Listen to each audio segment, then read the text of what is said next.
Pemirsa, persalinan prematur ini adalah bukan sesuatu hal yang wajar ya.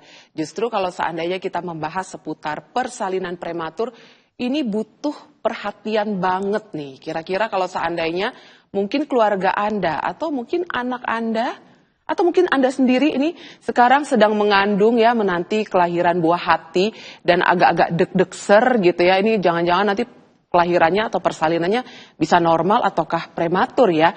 Nah, pada pagi hari ini pemirsa, kita akan membahas seputar ancaman persalinan prematur.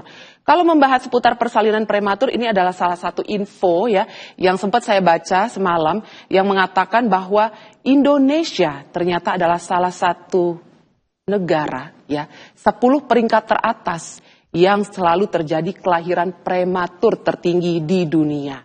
Kira-kira ancaman kelahiran prematur atau persalinan prematur ini apa saja sih pemirsa? Bisa nggak kalau seandainya kita hindari?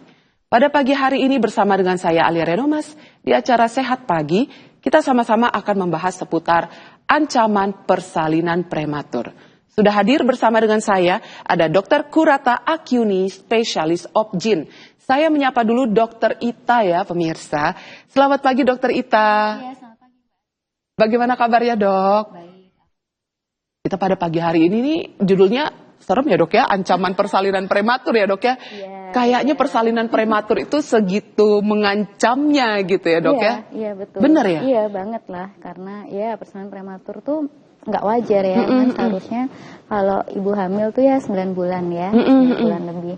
Kalau misalkan lahirnya sebelum itu ya tentu akan banyak terjadi masalah ya, tentunya masalah, komplikasi, kemudian mungkin penyembuhan dan recovery bayinya tentu akan berbeda dibandingkan dengan bayi-bayi yang lahirnya normal.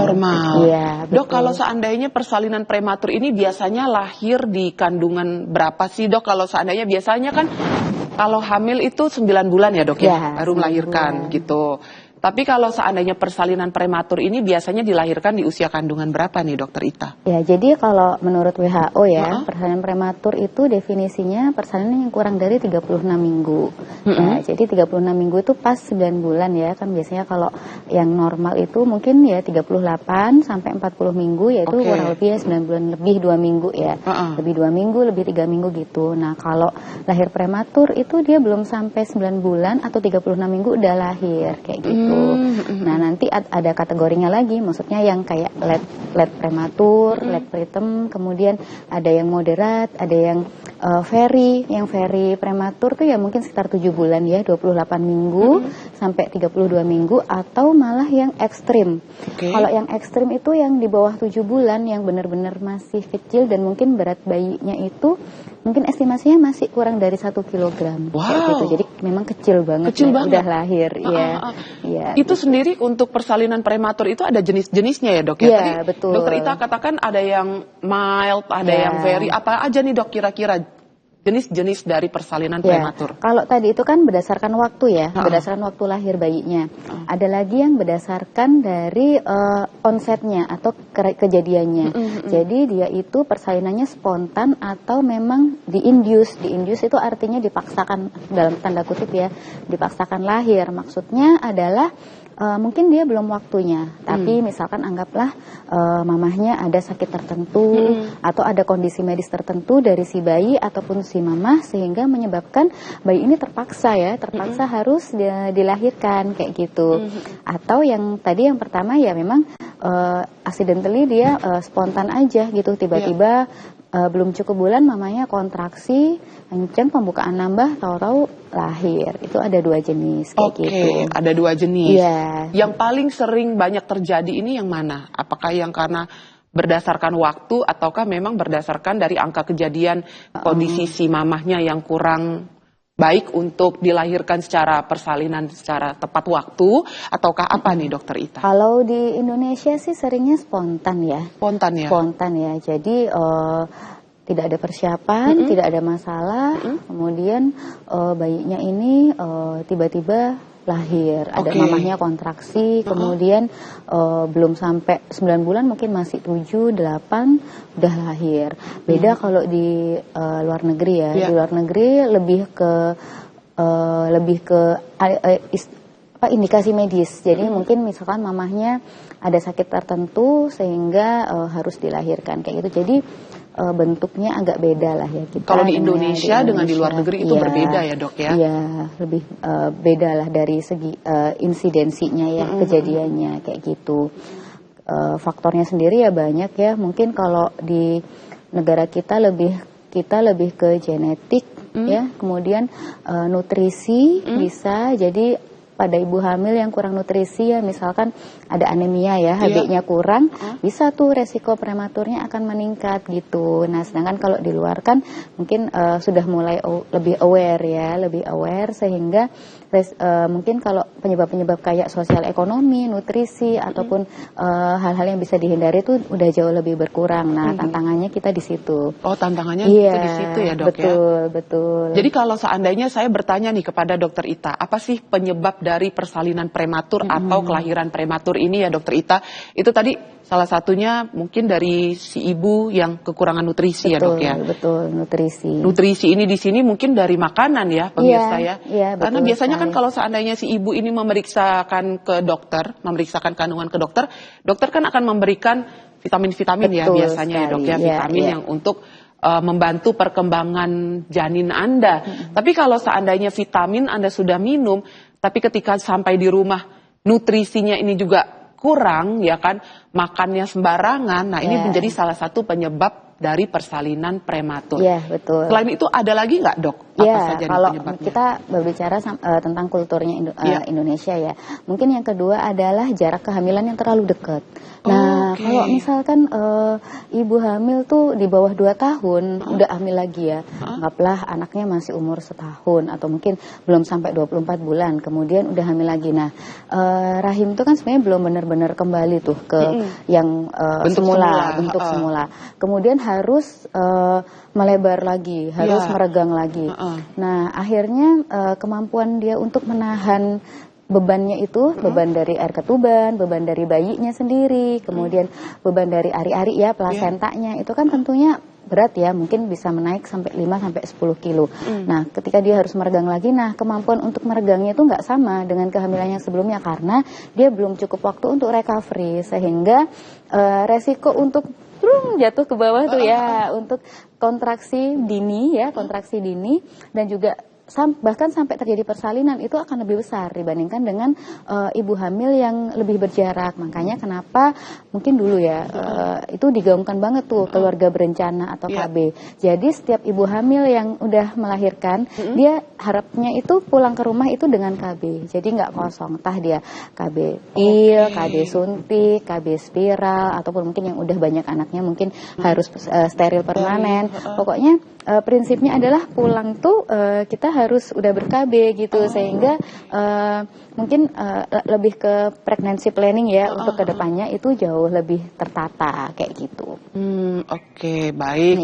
Ini menarik sekali ya pemirsa. Ini karena dokter Ita ini menjelaskan diharapkan ketika ibu yang memang sudah melakukan persalinan ya di rumah sakit, terus ketika pulang ke rumah itu sebaiknya sudah pasang KB ya dok ya? Iya, betul. Apapun itu bentuk KB-nya. Iya, betul. Nanti disesuaikan aja kan sama kebutuhan. Iya, sama kebutuhan. Saya kalau saya flashback zaman dulu ya dok ya, itu nggak ada tuh saya selesai melahirkan ibu mau pasang KB, nggak ada dok. Jadi makanya ini adalah salah satu hal yang baru ya ternyata pemirsa, karena banyak sekali pasti dari Anda ya di rumah yang ketika baru pulang dari rumah sakit setelah persalinan itu bukan dalam kondisi sudah pasang KB. Jadi akhirnya ketika anaknya sudah umur berapa gitu ya, berapa tahun baru bingung nih kira-kira pasang KB apa gitu ya dok ya. Iya, atau kalau enggak paling banyak kasusnya ya tahu-tahu datang anak masih umur 5 bulan, 6 bulan, dok saya kebobolan. Wah, ini bahaya kan kayak gitu. Itu kayaknya paling banyak tuh ya kasusnya ya dok. Iya, kasusnya. Jadi itu juga salah satu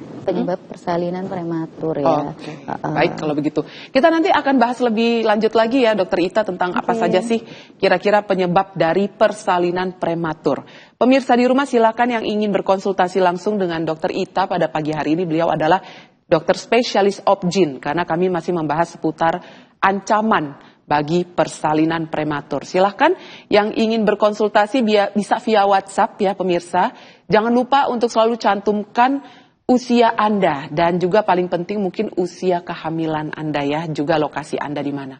Kami jeda sejenak pemirsa, jangan kemana-mana, kami akan segera kembali sesaat lagi.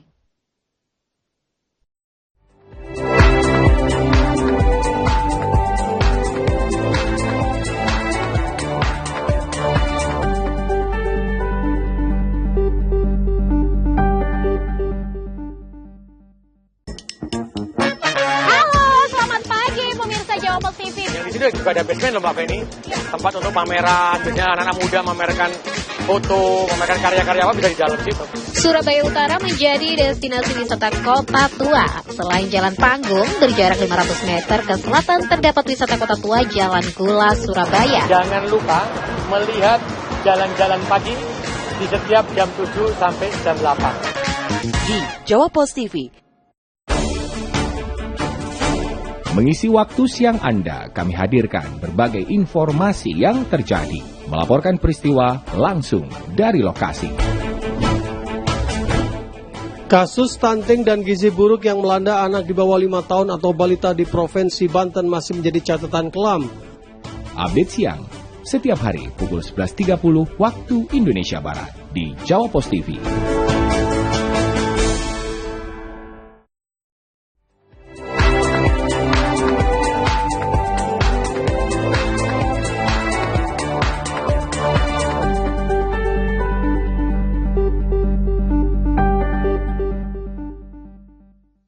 Ada beberapa kasus ya pemirsa, mungkin kasus pada teman-teman saya gini ya, yang punya anak itu jarak umurnya terlalu dekat. Gak nyampe 1 tahun, mungkin jarak umur anaknya ini ada kali ya sekitar 9 bulan atau 10 bulan. Saya itu sempat berpikir, deket banget jaraknya ya, gak nyampe 1 tahun. Nah, ternyata kalau seandainya jarak anak yang terlalu dekat, ini bisa memicu atau menjadi salah satu faktor yang menyebabkan persalinan prematur. Nah, selain itu apalagi nih kira-kira penyebab dari persalinan prematur? Tadi Dokter Ita sudah menjelaskan, kalau seandainya nih jarak kehamilan yang pertama dengan yang kedua ini terlalu dekat. Bagaimana kalau seandainya jarak kehamilan yang pertama dengan yang kedua itu terlalu jauh? Apakah itu bisa menjadi salah satu penyebab untuk persalinan prematur juga atau tidak nih? Saya kembali bertanya kepada Dokter Ita. Bagaimana dok? Tadi Dokter Ita katakan kalau jarak kehamilan pertama dengan yang kedua terlalu dekat. Terlalu dekat, let's say mungkin sekitar 1 tahun bisa dikatakan dekat nggak dok? Iya, jadi kalau dari panduan WHO ya itu 18 sampai 24 bulan. Oh, 2 tahun gitu, berarti maksimal ya? Iya, 2 tahun itu dikatakan ya jarak dekat. Ya, 18 sampai 24 bulan. Jadi diharapkannya setelah itu. Kayak gitu. Jadi jedanya 3 tahunan gitu ya? Iya, seharusnya. Nah, gimana ya kalau terlalu jauh? Kok terlalu jauh, kemudian misalkan anggaplah umurnya jadi lebih dari 35 tahun ya, itu malah masuk ke kehamilan resiko tinggi. Jadi ya gitu, terlalu dekat nggak bagus, terlalu jauh juga nggak bagus, kayak gitu. Jadi memang ya, mungkin kalau saran saya ya sekitar 3-5 tahun itu tepat lah ya untuk memulai second pregnancy atau kehamilan selanjutnya. Iya betul kayak gitu. Selain itu ada lagi nggak dok penyebab dari persalinan prematur? Banyak ya penyebabnya, selain tadi mungkin ya memang keturunan ya, kayak genetik itu kan keturunan. Jadi misalkan anggaplah kita dulu lahirnya prematur, mungkin aja nanti anak kita pun akan lebih beresiko untuk lahir prematur dibandingkan dengan mungkin yang mamahnya dulu lahirnya normal kayak gitu. Jadi itu faktor genetik memang ada ya seperti itu. Jadi keturunan. Kemudian bisa jadi juga anggaplah kembar ya, bayi kembar. Jadi bayi kembar itu kan otomatis mamahnya itu peregangan rahimnya itu kan mungkin 2 kali lipat dibandingkan sama yang normal. Mungkin kalau kita masih 7 bulan, 8 bulan tuh masih oke lah. Tapi kalau hamil kembar kan mungkin 5-6 bulan udah gede. Iya benar. Jadi over distensi atau peregangan yang berlebihan itu juga bisa menyebabkan resiko persalinan prematurnya meningkat. Peregangan yang berlebihan pada si ibu ya, karena kan pasti rahimnya pasti lebih lebih meregang sehingga akan lebih tensionnya ya, tekanannya kan akan lebih tinggi. Jadi ya dia akan lebih beresiko terjadi persalinan prematur dibandingkan dengan yang enggak. Ya.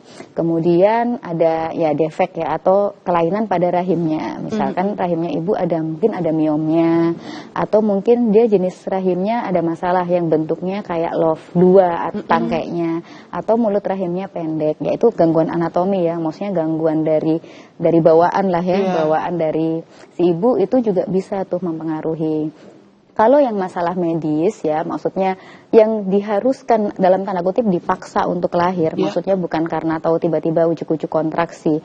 Jadi misalnya anggaplah bayi itu tenang-tenang aja, tapi ya cuman terpaksa nih harus dilahirkan pada usia mungkin 32 minggu, 34 minggu, itu biasanya pada ibu hamil dengan penyakit jantung. Jadi misalnya penyakit jantung, terus kemudian karena hamil dia malah semakin sesek ya, atau mungkin biru tangannya, kakinya, kuku-kukunya semua, atau nggak mengkompensasi kehamilan, ya mau nggak mau dibandingkan dengan ibunya nanti yang akan terjadi masalah, maka ya harus dilahirkan lebih dahulu.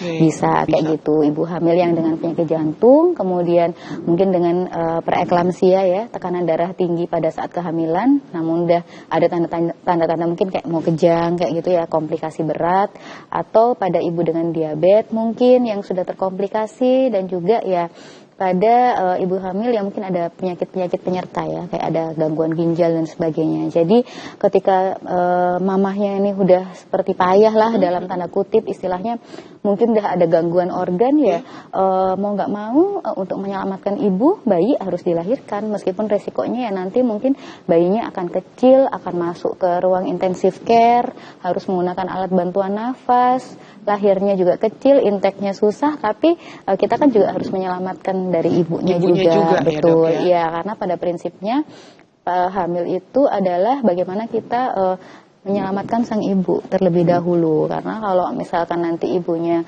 anggaplah sakit ya, atau udah nggak mampu lagi beraktivitas, tentunya ini akan lebih merugikan dalam sebuah keluarga, karena nanti anak-anaknya yang lain akan tidak mendapat perhatian sang ibu yang lebih maksimal, dibandingkan kalau misalkan kita harus memilih ya antara kapan kita harus menyelamatkan ibu atau menyelamatkan anaknya. Kayak gitu ya. Oke, nah ini tadi menarik sekali ya, Dok ya, karena memang tadi Dokter Ita katakan persalinan prematur ini biasanya juga dialami dengan kondisi ibu, kondisi-kondisi tertentu pada ibu ya, Dok ya.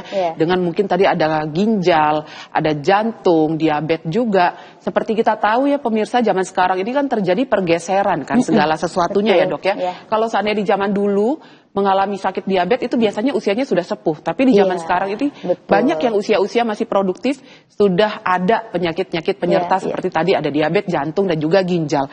Dok, pertanyaan saya, berarti kalau seandainya nih ada calon ibu atau ibu dengan penyakit-penyakit tertentu, saran dari Dokter Ita apa nih sebaiknya kalau seandainya bagi mereka yang ingin memiliki buah hati, istilahnya belum pernah punya nih, Dok, tapi ingin memiliki buah hati, apakah bisa atau tidak, Dok? Oke, ya, jadi sebenarnya itu kan kalau misalkan ibu hamil yang istilahnya itu kan beresiko tinggi gitu ya, betul. resiko tinggi. Ya, jadi kan memang kita ada kriterianya ya, kalau misalkan kita periksa ke dokter atau ke puskesmas itu kan akan dapat buku KIA ya, buku ibu anak gitu ya.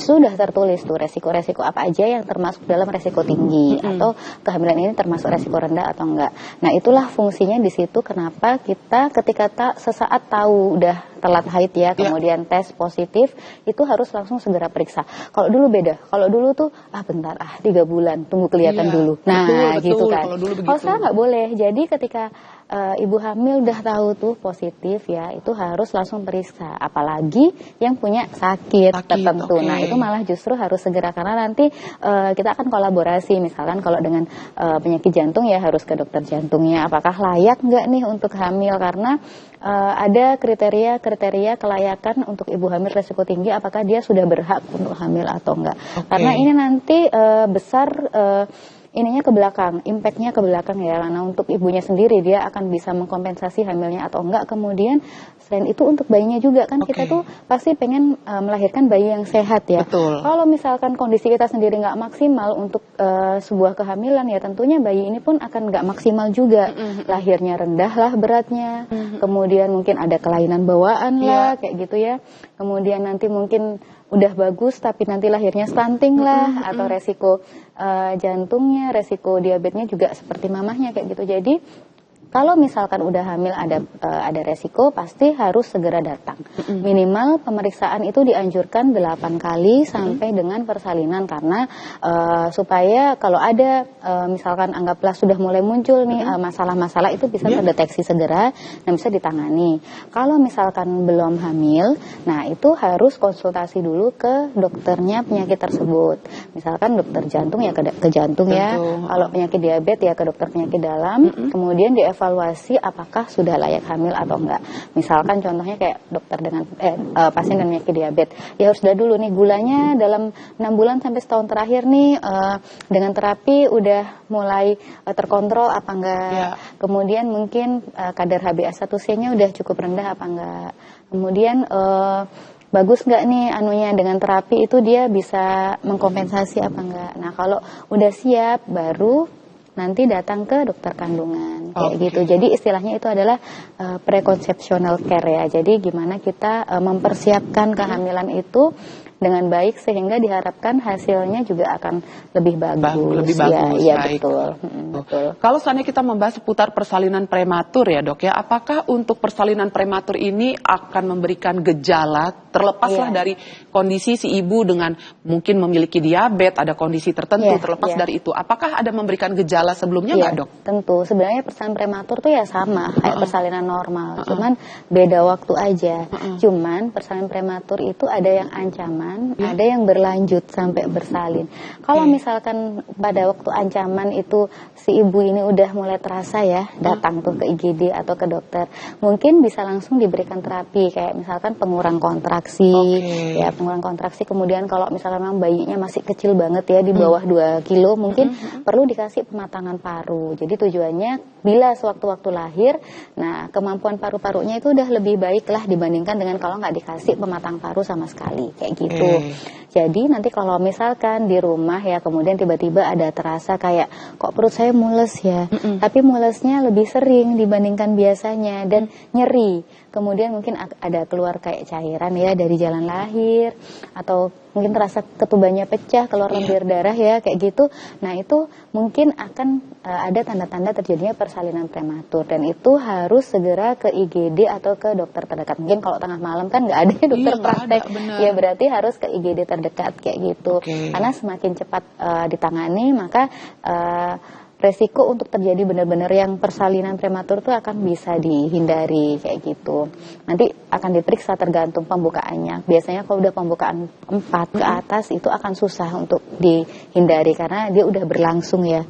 Udah berlangsung. Jadi biasanya akan lahir ya. Kita akan butuh dokter pediatri ya, dokter anak untuk menangani bayi-bayi yang kecil ini. Tapi kalau misalkan di bawah pembukaan 3 atau itu biasanya masih bisa. Nanti diselamatkan. Biasanya tirah baring total ya, harus istirahat total di rumah sakit, kemudian diberikan penurun kontraksi, penguat kandungan, dan juga diberikan pematangan paru buat si janin ya kayak gitu.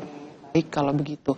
Kita jeda sejenak ya, Dokter Ita. Pemirsa, saya masih mengundang Anda di rumah yang ingin berkonsultasi langsung dengan Dokter Ita seputar ancaman bagi persalinan prematur. Kita belum bahas seputar ancamannya nih. Apa saja nih kira-kira ancaman dari persalinan prematur belum kita bahas. Kita akan bahas sesaat lagi pemirsa. Jangan kemana-mana, tetap di Sehat Pagi.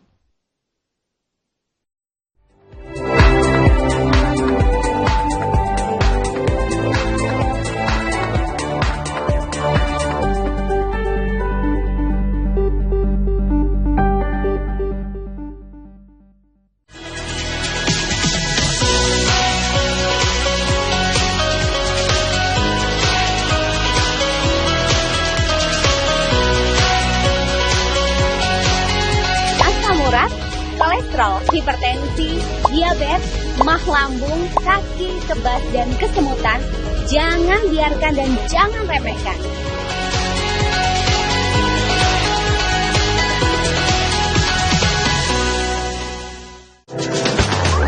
Deretan video lucu dan unik dari netizen yang viral di media sosial bakal bikin harimu lebih asik dan menarik. Dan beneran dong, si kakak satu ini ikutan bikin konten tiruin ibu-ibu di jalanan sampai totalitas banget. PJVK, viral jempol, viral kocak. Setiap hari pukul 11 waktu Indonesia Barat. hanya di Jawa Post TV. Ya.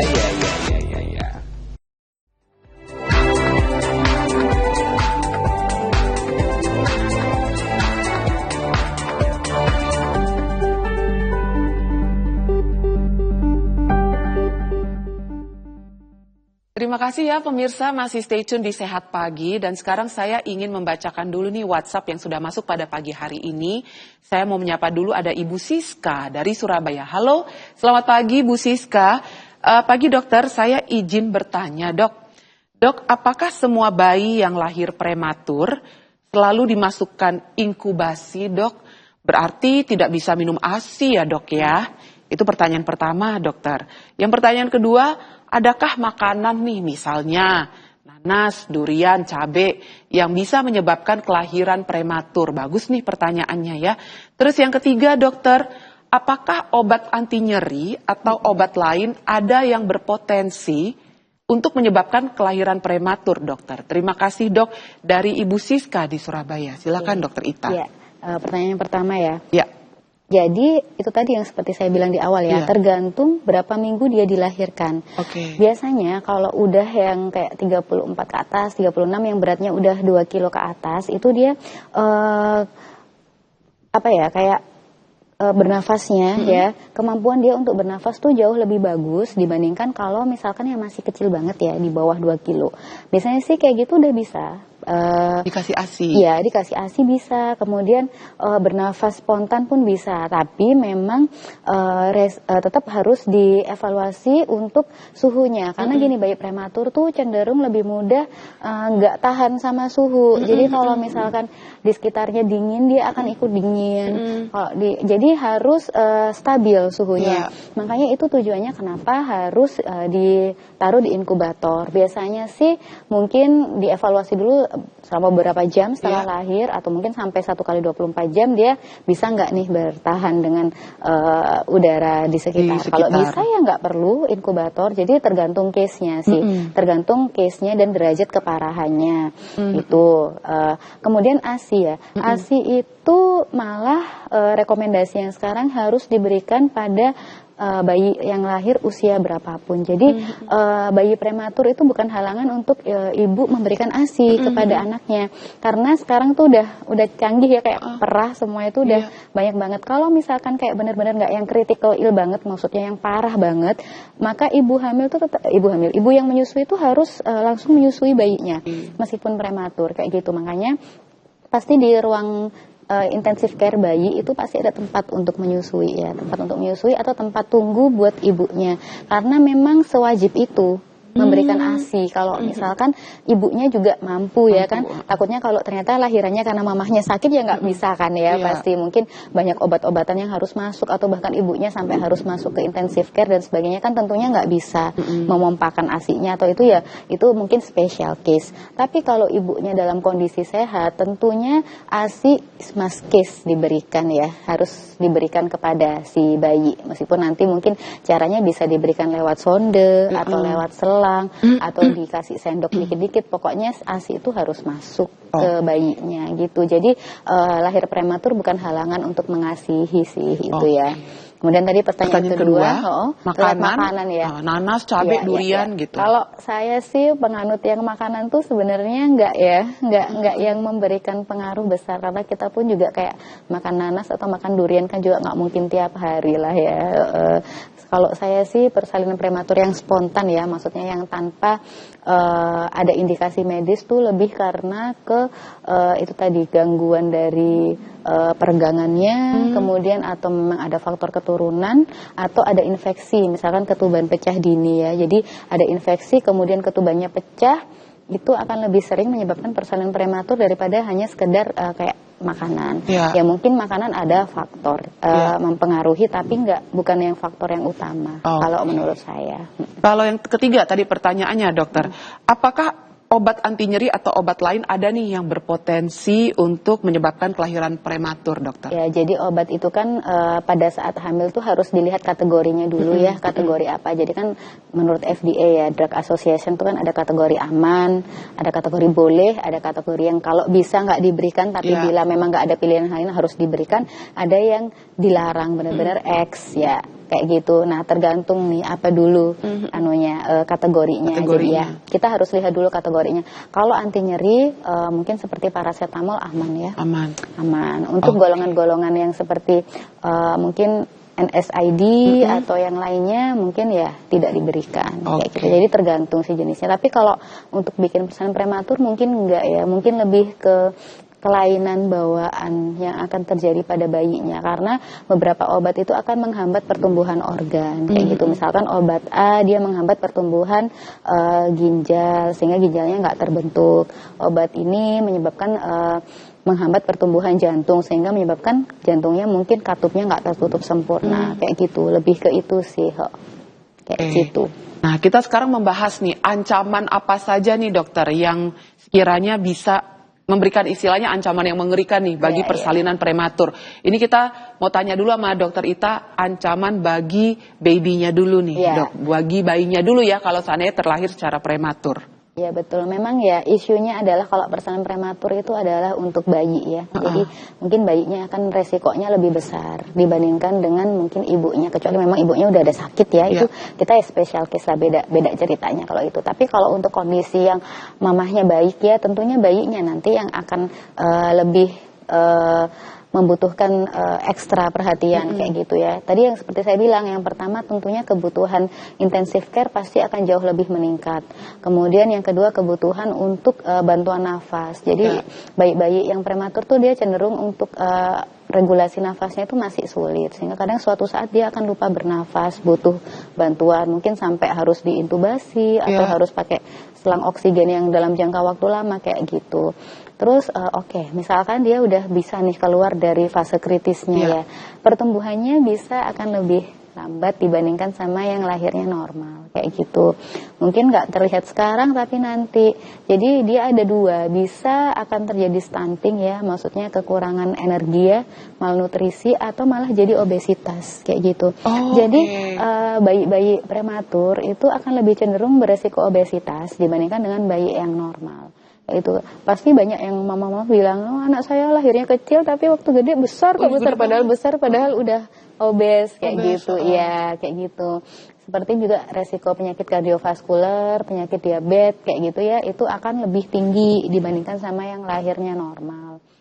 Yang keempat ya, bisa juga di neurodevelopmental, yaitu perkembangan otaknya. Ya, jadi kan perkembangan otak dan juga kognitif itu kan nggak kelihatan ya, waktu di USG itu kan nggak kelihatan tuh. Nah, nanti setelah lahir kemudian dia bertumbuh, nah itu akan baru kelihatan kok, cenderung dia ada autism ya, kayak gitu, cenderung ada Down syndrome lah, kayak gitu. Nah, itu akan lebih beresiko terjadi pada bayi-bayi preterm daripada bayi yang lahirnya normal. Nah, kemudian yang lebih penting lagi apa nih, dampak untuk ibu, bapak dan keluarga. Nah, itu yang agak berat. Jadi ya selain dampak untuk dirinya sendiri, ternyata bayi preterm ini kan tentunya akan memberikan dampak secara psikososial ya kepada ibunya, yaitu dia akan lebih mungkin effortnya akan lebih besar, kemudian meluangkan waktu, tenaga dan juga mungkin finansial ya, karena dia harus bolak-balik rumah sakit ya. Betul.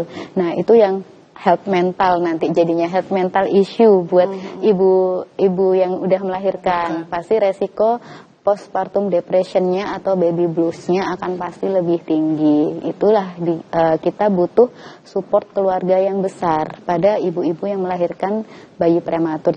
Jadi nggak sekecil itu ternyata masalahnya itu kompleks dan meluas kemana-mana kayak gitu. Jika kalau seandainya persalinan sebelumnya ini terjadi secara prematur ya dokter Ita, apakah kalau seandainya untuk persalinan selanjutnya bisa meningkatkan resiko untuk persalinan prematur juga, ataukah bisa nih untuk persalinan selanjutnya normal gitu dokter Ita? Resiko tentu saja pasti. Jadi pada ibu hamil yang riwayat persalinan prematur dengan yang enggak tentu akan meningkat berkali-kali lipat resiko untuk kembali. Iya. Kembali. Nah, itulah fungsinya tenaga medis di saat setelah persalinan, bagaimana ibu hamil nih dan pulang itu dia udah tahu apa yang harus dilakukan untuk kehamilan selanjutnya agar masalah ini nggak terulang lagi. Kayak gitu. Jadi harapannya ibu pulang dia tahu apa yang harus dilakukan, kemudian bagaimana penanganannya dan bagaimana nanti dia merencanakan kehamilan selanjutnya. Berapa kali dia harus periksa dan bagaimana dia mencegah untuk terjadi persalinan prematur pada saat kehamilan yang selanjutnya. Kayak gitu. Dok, kalau seandainya nih ada anak yang dilahirkan secara prematur, terus kan pastinya harus ditaruh dulu ya di inkubasi ya dok ya. Sementara si ibu mungkin sudah boleh pulang nih dok. Biasanya nih dari kasus-kasus yang terjadi terutama di Indonesia, di usia anak berapa sih baru bisa si ibu membawa anaknya pulang ke rumah? Nah, yaitu depend on case ya. Jadi tergantung keparahannya, severity dari si bayinya itu. Biasanya sih kalau misalkan umurnya kayak 34-36 minggu yang udah mau aterem ya, udah mau cukup bulan. Biasanya nggak lama.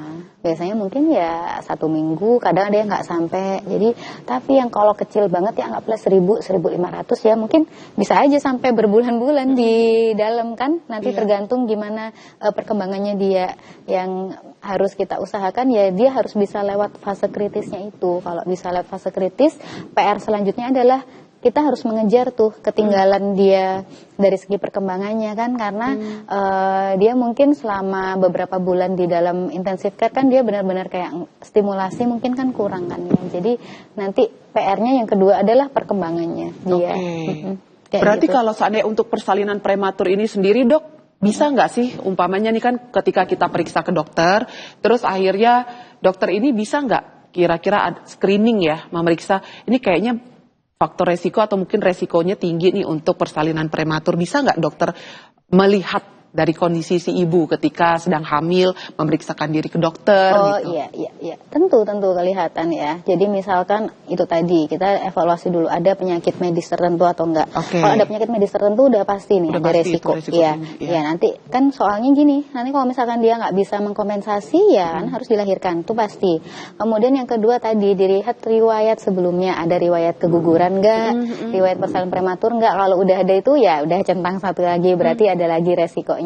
Kemudian ada masalah kelainan enggak di organ dalam, organ rahimnya dan sebagainya. Kalau ada organ rahim masalah atau misalkan dia bilang dok yang kehamilan sebelumnya mulut rahim saya diikat dok karena pendek. Nah ya resiko lagi kan kayak gitu.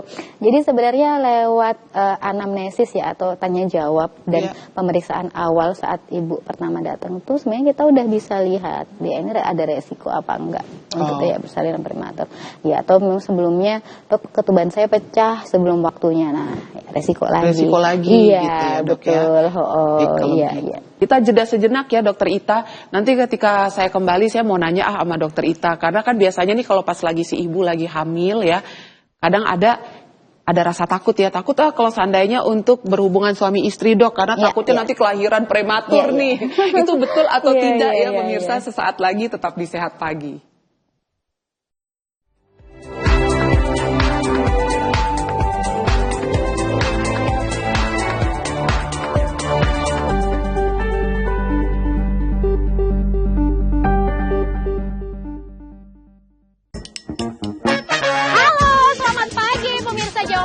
Yang di sini juga ada basement loh Mbak Feni, tempat untuk pameran, biasanya anak-anak muda memamerkan foto, memamerkan karya-karya apa bisa di dalam situ. Surabaya Utara menjadi destinasi wisata kota tua. Selain Jalan Panggung, berjarak 500 meter ke selatan terdapat wisata kota tua Jalan Gula, Surabaya. Jangan lupa melihat jalan-jalan pagi di setiap jam 7 sampai jam 8. Di Jawa Post TV. Berbagai informasi terkait dunia bisnis dan bidang usaha lainnya kami sajikan dalam program Update Bisnis. Setiap sendi masyarakat tak lepas dari aktivitas ekonomi. Berita seputar ekonomi mikro dan kerjasama bisnis. Kami hadirkan dalam program Update Bisnis. Senin hingga Jumat pukul 13 waktu Indonesia Barat. Di Jawa Post TV.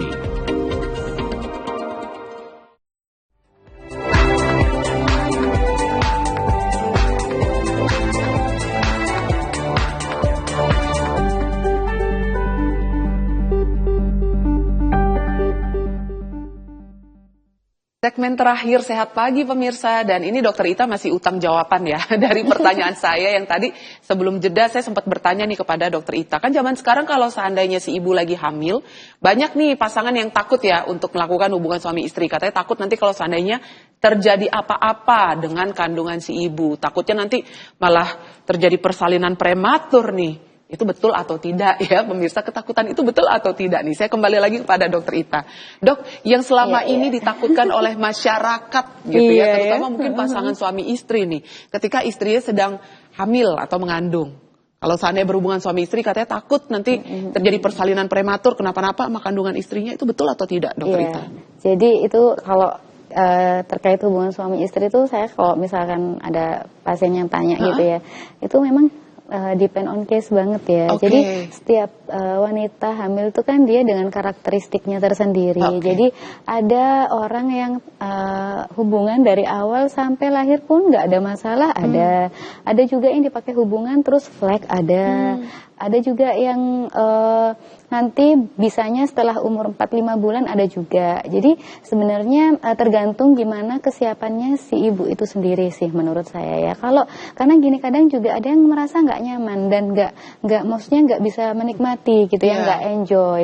Kalau menurut saya kalau misalkan memang nggak enjoy kan akhirnya nanti jadi malah sakit ya, menyakitkan lah kayak gitu. Maksudnya nggak memberikan yang keenakan atau apa gitu kan, malah akhirnya bisa menyebabkan stres tersendiri bagi ibu hamilnya.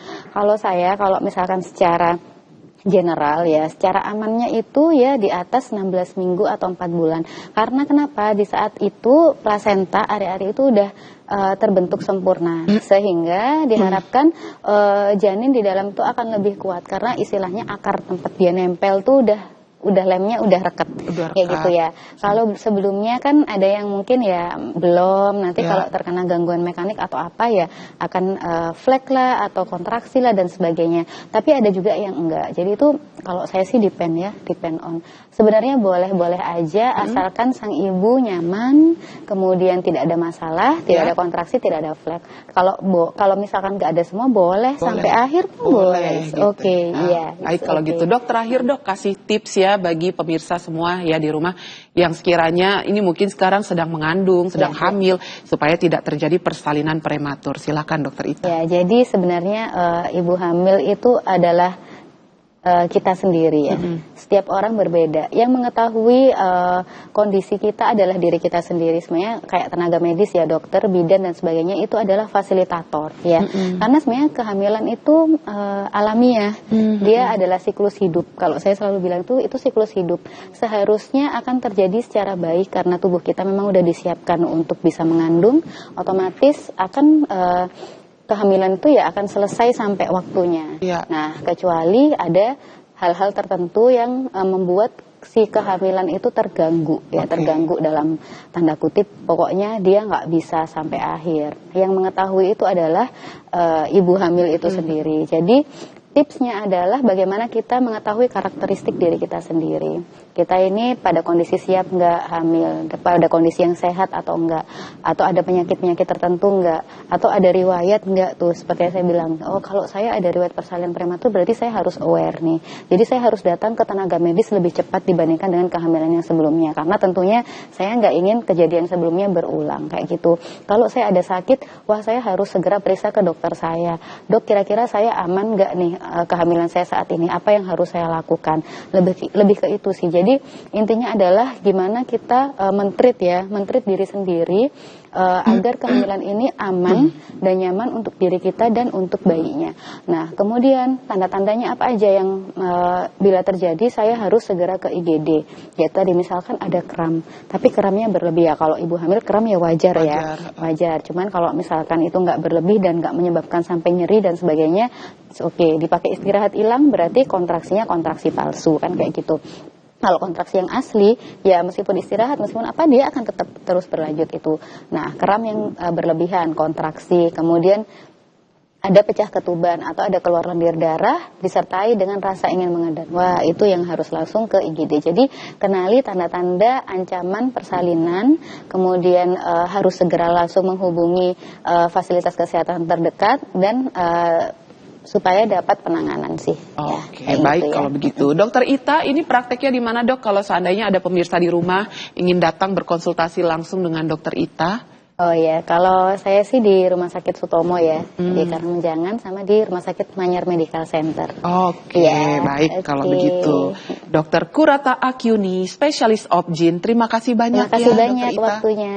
Ya. Sehat selalu ya dok. Ya, saya juga ya Mbak ya. Ada Amin. rencana nih. Udah tua dok. Udah tua ya. Saya, dok. Semoga kita bisa jumpa di lain kesempatan ya siap. dokter ya. Terima kasih. Terima Ya, kasih pemirsa. Terima kasih ya.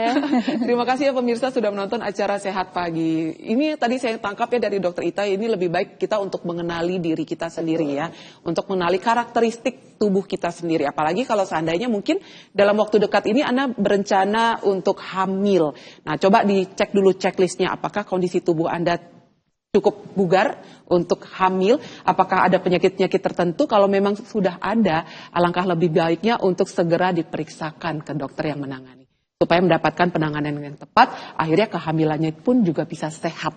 Betul ya dok ya? Iya, betul.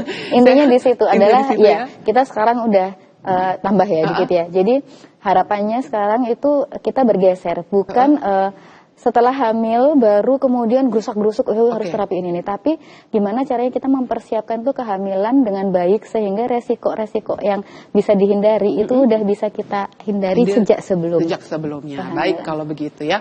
Sehat selalu ya pemirsa, jiwa dan raganya. Ali Renomas pamit, Dokter Ita juga pamit. Sampai jumpa.